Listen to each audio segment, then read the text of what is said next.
So we've just come back from fashion shoots with celebrity fashion designer Alida Herbst in London and Spain. And for that, Phottix was kind enough to let us try out the Phottix Indra500 system, something that was kind of new for me as a speed light guy who's known for kind of running on the fly, traveling a lot. I want to fit everything into my carry-on. And so branching out to the world of larger strobes was something I hesitated about, mainly just because of the weight and the size of a strobe like this. So let's look, there are advantages and disadvantages. But first let me just set this up and kind of show you how it works. There are other competitor big strobes on the market that I'm not as much a fan of. Some of those that are really popular have a built-in battery, and they really promote and market that as an advantage. I specifically think the design of a separate battery that hangs separate from the strobe head is preferable. In my situation, I find a lot of times a oversized strobe that is enlarged to fit a battery inside is harder to pack into my carry-on, and it's also because it's rigid, you can't put it into different pockets, and also it's just top heavy. And one thing that I've had happen many times is light stands, even without umbrellas, blowing over, leaning, being caught in the nick of time, some harrowing experiences. And so I tend to like as little weight as possible on top of my stand. And in fact, when you have a battery, like the Indra500 battery pack here, it's nice because you can literally use it as a sandbag or as an additional weight. It's not very heavy, but it adds a little additional weight if you hang that at the bottom of your light stand. So not only is it not top heavy, but it's actually adding stability. And 3 groups, A, B, and C, which becomes important if you're using the entire Phottix system. And this is really Phottix's huge strength, and I think what sets it apart really uniquely in our industry.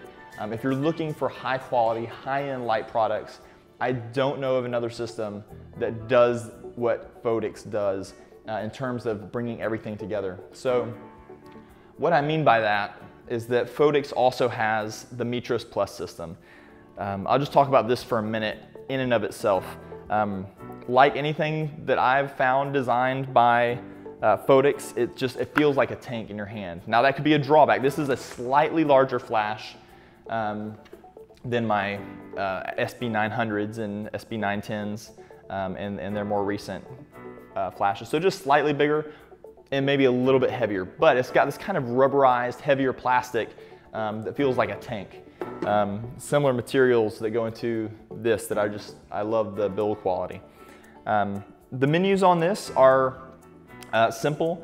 In fact, the Phottix Mitros Plus, you could buy these flashes for Nikon, for Canon, or for Sony, but make sure that you get the correct flash unit that Phottix makes for your specific camera system. You can this for instance will only work with Nikon, and I'm a Nikon system guy. Now that's something to point out about the Indra actually is really nice, is that this unit is ready for Sony, Canon, or Nikon. Built in, you don't have to get a separate flash. You know, I'm not gonna have to upgrade this if I start using a different brand of camera. I can actually use this with Sony, Canon, and Nikon, as long as I'm using something like this also really well designed Phottix Odin controller that I have on top of my camera here. This is specific to Nikon. If I'm using this, then I can control not only my Phottix Mitros flashes now, but my large Indra500 as well. What this gives me the ability to do uniquely from other systems is to combine small flashes and my strobe into photo shoots like you'll see we did in London and Spain. That's a huge positive thing, because what a lot of people don't realize is a flash like this is super powerful as a backlight. When you take a flash and expose it properly for your subject, and then simply move that flash behind your subject, when it's coming direct toward camera, that flash suddenly looks about 2 stops brighter. It's just one of the properties of light. So you suddenly have to turn your flash down by four times less power.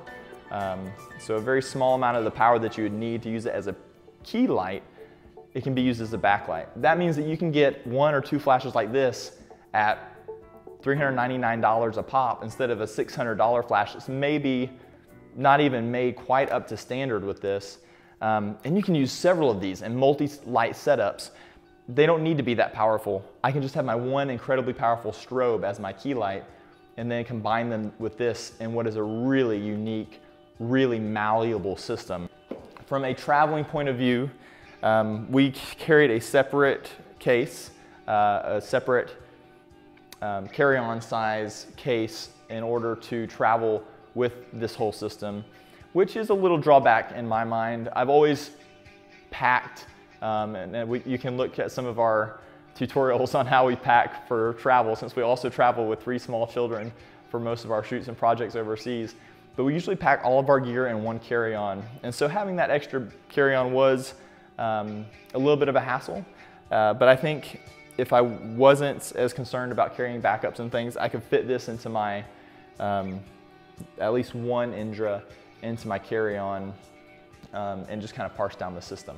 Let's look at some of the accessories to these lights and see what we used on the shoots in London and what we really liked, and maybe what for us wasn't as convenient.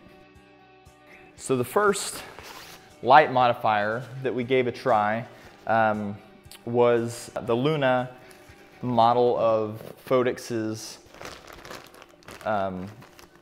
beauty dish. So Luna is kind of a series of foldable light modifiers. The idea is to make them more portable, more quick setup. And this you can see I just pulled out of the bag. A beauty dish is one of my favorite types of light modifiers for reasons I'll go into once we show you the second one. And this is kind of folded up into a cone shape. And you start opening it and you can see it's a real heavy plastic jointed system with the reflector piece of the beauty dish already installed. So that's kind of convenient. You just have to pop into place each of these joints. And now you have a beauty dish. And then we're just gonna slip right into place and click our beauty dish. So now we have that nice open light back behind our reflector. And what that does is it pushes light forward to our subject instead of being a completely backwards reflective kind of light system, like a reflective umbrella. And I love that. If I can use a shoot-through umbrella, that's wonderful to me because that actually essentially increases the power of my flash. It means that I'm not losing some of the flashes or the strobe's strength as it travels backward away from me, reflects into material, some of that light is absorbed, and then finally reflects back to my subject. You lose a lot of flash power that way. So something as simple as a cheap shoot-through umbrella, you're just shooting directly at your subject and only losing a little bit of that light's power as it's absorbed into the material, rather than reflecting it back and causing your light to travel a lot further. So the unfortunate thing about a shoot-through umbrella is that it really spreads light in a really wide range, 120 degrees or something out to the side. So you're not really focusing your light. And to me, the more focused and intentional your light is, the better your images look, the more professional. So you get kind of a crisp, hard edge. You don't have to diffuse this, although you can put a diffuser over this beauty dish. It's still a large light source, but it's got a nice crispness to it as a result of that. Now, to me, I didn't end up even traveling with this to London for the shoot, simply because the form factor, even though it's meant to be compact, it may be a quick setup, but it does remain a little too large. It's quite a large cone. I might keep this in the studio, but then again, I don't really care for light modifiers this small in the studio most of the time. I want something larger if I need to keep it here anyway, not travel with it. So let's look at the other option. This is what we shot all of our portraits with the exception of some bare bulb images. This is Phottix's a more traditional beauty dish. And as you can see, it just is completely flat. It's basically fabric folded. You can stick this anywhere. I just stuck it in the top of my carry-on and squashed it down after all my gear had already been in there. But even the casing is very smartly designed. In this zippered pocket, I have a safe place where I'm not gonna lose my reflector dish screws. So let me just show you how this sets up. It's not as quick of a setup, but it's not as difficult as the beauty dishes I used to have to set up back in photography school that were quite a lot of pieces. So we've got in here some diffuser fabric if we did want to use that to further diffuse the beauty dish, but I just like the look of the beauty dish without extra diffusion most of the time. So we'll just drop that down here. After that, it's just a matter of kind of tightening up the back with the Velcro patches, which can be done by one person in hand. If you're as skilled as I am, amazing. You don't have to work too hard at that, actually. It's pretty easy. And then the last step is to now insert the reflector dish to block that light that comes in. So there's our beauty dish. It's a nice light, or a nice wide light source, really nice and even, since that heavy focus of the center weighted beam is kind of subdued by the reflector dish. And then that is literally just gonna click in. And this is my setup for all of our fashion portraits with a designer, Alida Herbst. I just love that for fashion. Because it's a little bit harder light, you see texture in fabrics. You get a little bit of a shadow quality, but it's still a wide enough light source that it's flattering to your subjects. The only feature that I think is kind of lacking that I hope will arrive with just a simple firmware update later is what I think of as like your TV review button. Go back to your last setting. To be able to take that one automatic flash and then set that into the memory of the flash so that your following flashes will consistently stay at that same level.